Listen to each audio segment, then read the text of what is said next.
In spiritual traditions, the attitude towards desire often is seen as a watermark, right? That it often seen as where one can sail and one can sink. It's literally that what gives this possibility for orienting ourselves in a given spiritual tradition, approaches, paths, methodologies, because desire stands there as an unapologetic reminder of why we're here in this form, why we're here in these bodies, and what this body is equipped with. So some traditions, they emphasize continuously on the necessity to curb the desires. And they see this as fundamentally the very point of departure if one wants to really arrive at, let's say, if one's destination, if one's goal is freedom, liberation, then one needs to understand what desire is.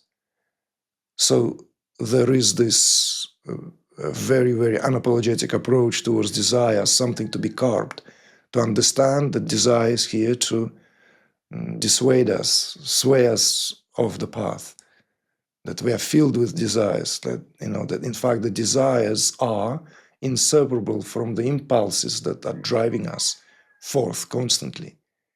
There are these kind of perspectives. And almost as an antithesis to that, there are also perspectives that see desire as something which is not of human origin. In fact, desire is not something that one can say, well, this is my desire, even if the egoic structure of this, let's say, direct experience of being so and so gives one sense that I want this, and I don't want that, I wish and I'd like to, and what have you, and somehow the desire is colored by being personalized. But there is this understanding that all desires spring forth from the very same source where everything else is sprung forth. So separating desire that we experience, let's say, now speaking in plural, because really it can only be spoken of truly to understand in terms of I. Then maybe we can come back to this if we are to speak about it, collective consciousness. But I am experiencing a desire, and that desire has the same origin from where the very desire for manifestation comes forth in the first place. So this is a fundamentally different approach, and of course, it is of course also prone to being hijacked if not properly understood, right, as an invitation to for continuing reveling in a status quo, an invitation for indulging in one's tendencies. But if understood truly for what it is, that one doesn't really desire, there's some other mechanisms at play, that this desire, let's say desire for this or desire for that, belongs to the very, very cosmic outpouring. And this is very important distinction that separates Tantra from many other spiritual traditions, because it understands desire as inseparable from the process of manifestation, and therefore desire to be worked with, not against. Because there is another understanding that one cannot work against desire, because that in most cases can and will reinforce that desire by virtue of driving it deeper and deeper under the layers of the subconscious, where it will, effectively speaking, lay dormant until it will combust when the situation is, let's say, conducive for that. And again, speaking about the tradition which is so rich in all these analogies, there are these reminders how the greatest sages. Forget about sages, avatars were tempted with desires because the seeds of these desires were already sown in their karmic interactions in their previous incarnations. So even in the classical unfoldment of the Mahavatar stories, let's say how Vishnu comes to restore the Dharma and to keep the whole thing going, we can see how each of Vishnu's incarnations carry the karmic repercussions of the previous incarnation of the deeds of that particular avataric form. You see?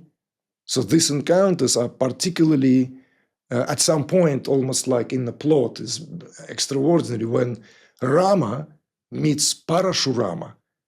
In other words, in the same time frame, Rama, as an incarnation of Vishnu, actually meets Parashurama, which is also incarnation of Vishnu, where the job of Parashurama was to kill Kshatriyas,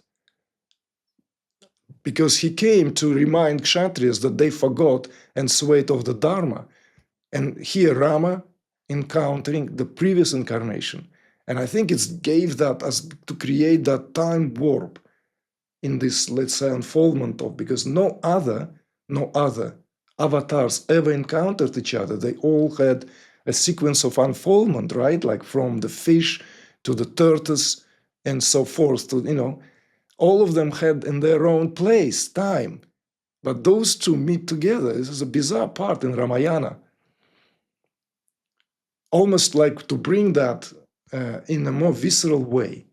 So if this happens to avatars, let's say, it's bound to happen to every one of us in a sense, let's say, that we will encounter here a whole load of our desires, because according to this line of thought, the very body, even down to its shape and constitutional setup, is taking the form in such way so that it can be best fit to fulfill the desires and aspirations that at some point were laid in a form of seeds.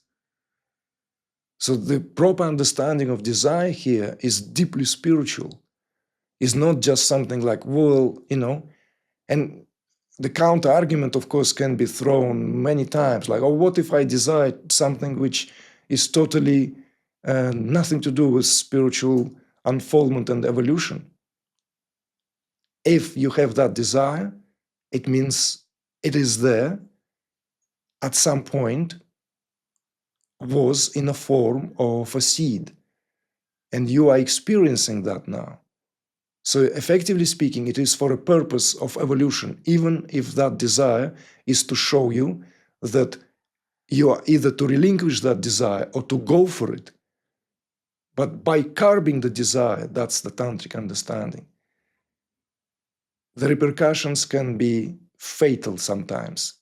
Fatal in a sense that it will create a possibility for when, at the least expected moment, the desire will manifest itself and create havoc in otherwise where everything seems nice and dandy and like everything is cool and I'm like, filled with peace and serenity and everything, love and what have you. And suddenly my life is completely gone upside down, inside out, because of a single encounter or something.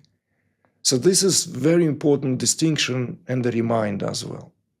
And just to add, even in those traditions where desires meant to be worked with in the sense of curbing them and extinguishing anything that dissuades one on a spiritual path, there are pockets, internal knowledge of how to work with them. And one such scripture is notorious for that.